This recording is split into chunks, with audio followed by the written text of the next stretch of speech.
Ladies and gentlemen, welcome back to the channel and welcome back to Modern Warfare Remastered, the game that a lot of you guys found my channel from in the first place, and also the game that got me into the Call of Duty franchise at the very beginning. Going back to Call of Duty 4, this was the game that got me into COD, and without COD 4, I wouldn't be NerosCinema, I wouldn't have a YouTube channel, and so of course in 2016 when the remaster of COD 4 came out, I fell in love immediately. It was so fun to have all this knowledge in my brain from like 10 plus years ago that was mostly irrelevant suddenly become relevant again. I knew every gun, I knew every map, I knew every perk, I knew every sightline. You know, it was really fun. It was Modern Warfare Remastered was it was probably my favorite year on YouTube, to be honest, because if you break down every single year by the game that came out, Black Ops 4 was super fun because I enjoyed the multiplayer, I enjoyed playing Blackout, obviously I enjoyed Call of Duty World War II, especially after the revamp to the multiplayer that Sledgehammer did. There's been a bunch of years I didn't like Modern Warfare 2019, I was not really a big fan, of course, of Call of Duty Vanguard. Black Ops Cold War was pretty fun, but Modern Warfare Remastered was definitely the most fun I've had on YouTube because it just took me back to 16-year-old me. You know, I was able to go back in time and re-experience COD 4 essentially with new graphics and new everything. Of course, they did make some pretty interesting decisions with the armory credits and the depot system, and then adding new guns to the game that were objectively better than the base COD 4 weapons. Not a big fan of that, and even here playing the H1 mod, I'm still not a fan. I'm dying to like the PKP or PKM, whatever it's called, which is like objectively like the fastest time to kill gun in the entire game. Like, that's annoying, dying to a gun that wasn't even in COD 4, having like the most OP gun be a gun that wasn't even originally in the game, and then having like the BOS 14, which was an assault rifle that has a faster time to kill than any other full auto assault rifle in the game. So objectively, it's the best full auto assault rifle in the game, even though it's a DLC weapon. That's kind of annoying, but the H1 mod does fix a lot of that because, of course, we have servers. Non-servers, certain things can be banned, as well as everyone has access to everything. It was so shady how Activision would be like, yo, check out this. It's a brand new gun. We're adding it to COD 4, but it's better than any other COD 4 gun. Save up those depot credits or swipe your credit card. Whichever one. Go have fun. You know, I was not a big fan of how that all worked out, but of course, here in the H1 mod, you can have everything. I mean, looking at this here, I set myself to 10th Prestige 55. I unlocked every single thing, so I have every single operator, every single camo, every single operator outfit, every gun, every attachment, every calling card, every emblem, everything.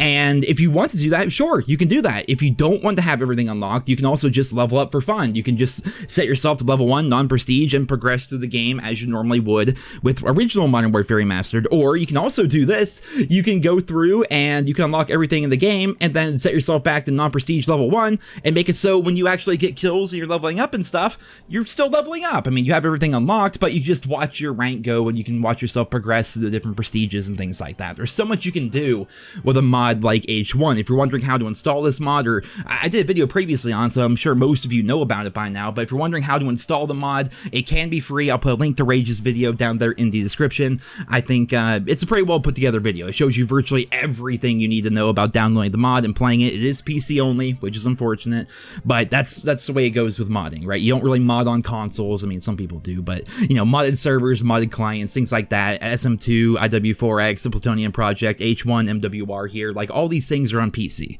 And I feel as though if you could probably, like, regardless of what PC you have or even laptop, like, you should probably be able to run this game because it's a game from 2016. You know, it's a game from 2016 that was a remaster of a game from 2007. It's not the most intensive game out there. Like, I'm running everything on like the highest possible settings, you know, 1440p, 144 frames per second. I mean, Vanguard doesn't run this good. I mean, Vanguard barely runs at all, but Cold War doesn't run as good as this. Modern Warfare 2019 doesn't run as good as this. Warzone doesn't run as good as this. Like, this game is super easy to run, so and you can get it for free as well, so definitely give that a try.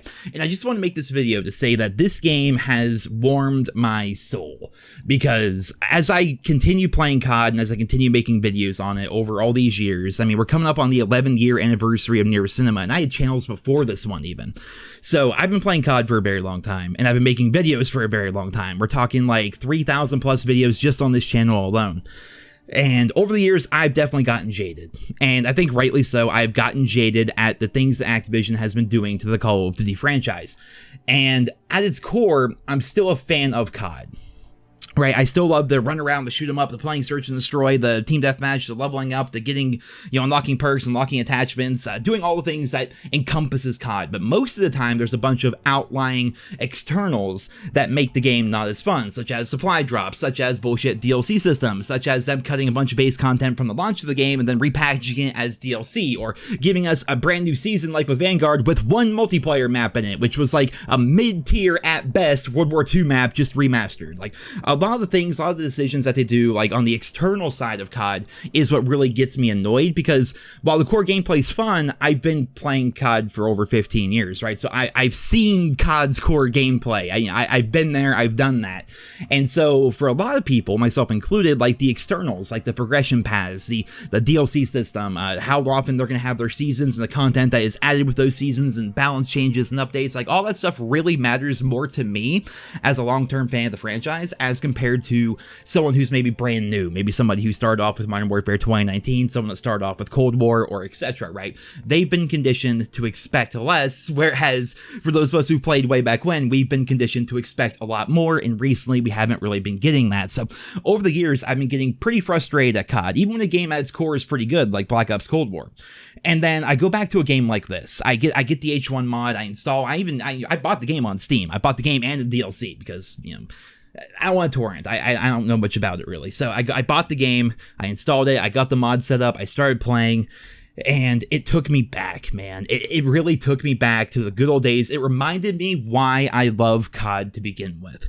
And it reminded me how good of a game COD 4 was, and still is, as well as Modern Warfare Remastered. Again, I still get annoyed when I'm tying to things like the BOS 14, because it's objectively the best full-auto assault rifle in the game, and it wasn't originally in COD 4, but everyone has access to it. And I think most people don't end up using a lot of the DLC weapons. Some of them do, because they didn't have access to them back during MWR, because of the supply drop and the depot credit system, so maybe they're trying it out for the very first time.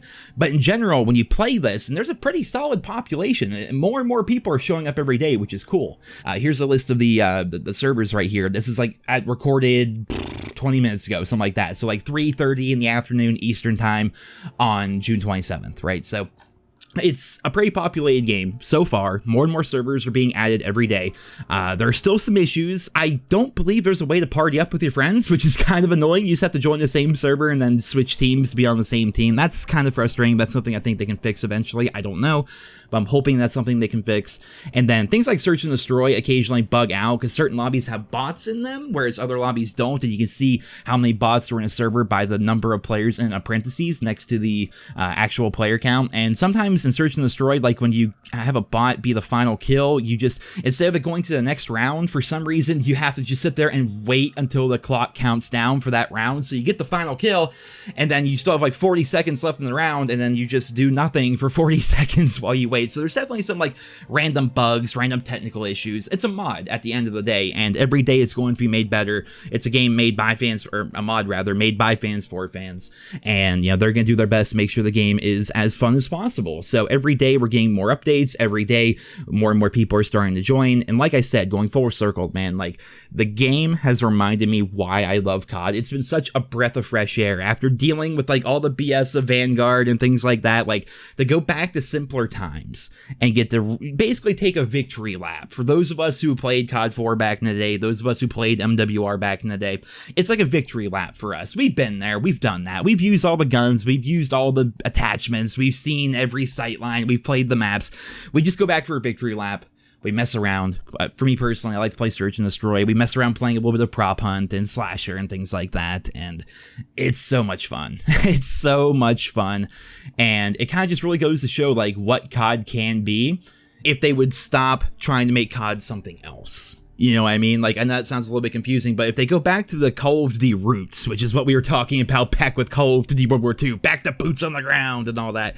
But seriously, like if they go back to their roots, to what made COD fun, then I think there's a bright future for this franchise. But will Modern Warfare 2 do that? I don't know. We have heard leaks and rumors suggesting that they're going to be moving away from that Modern Warfare 2019 safe space map design. Hopefully there's tons of maps at launch. Hopefully there's tons of weapons at launch. Hopefully there's good progression systems at launch. And hopefully they don't just add too much to the game's multiplayer. We don't need a bazillion windows. We don't need doors every single 5 feet. We don't need all sorts of crutch perks and things like that. Like in COD 4, things were simple. In Modern Warfare Remastered, things were simple. And that simple gameplay is what made people fall in love back in 2007. And COD 4 was one of the most popular games on Xbox for like a decade because people kept going back to play it. And they need that again. Activision needs that again. The COD player base needs that again. We need a game to come out that is on like the same level as Call of Duty 4. And will that ever happen? Probably not, because COD 4 was like the game that blew up the COD franchise to begin with. It's hard to catch lightning in a bottle twice. But if they go back to like what kind of made this game so great, and then try to implement core aspects of that into a game like Modern Warfare 2 or whatever Treyarch's working on for, what year would that even be? 2024? I don't even know. If they do that, then there's a bright future for the franchise. But will they do that? I don't know. But, you know, the focus of the video, I suppose, now that I'm just kind of getting off on a tangent, is MWR H1 mod is so freaking fun. Highly recommend downloading it. Not a sponsored video or anything like that. And it's been fun being recognized by a couple of you guys in the lobbies that we're playing at and stuff like that, because it's cool to see you guys. It's cool to chat with you guys. And the only people playing this mod are just people that love COD, right? They love COD 4, they love MWR, they love like the old school COD experience, so everyone's there just having a good time, and it feels freaking great. And having the server browser with like custom sniper lobbies and search and destroy lobbies and prop hunt, all the stuff that like you want to do is there in this mod, so it warms my heart, just like I saw a Rage video saying it warms his heart. And again, link to his video as to how to download and install the mod in the description. The game warms my heart. It's so much fun. It takes me back to the good old days, and I highly encourage you guys to check it out if you have a PC that can handle it. So yeah, hope you guys all enjoyed this video. If you did, consider leaving me a like, and I hope you guys all have a wonderful day.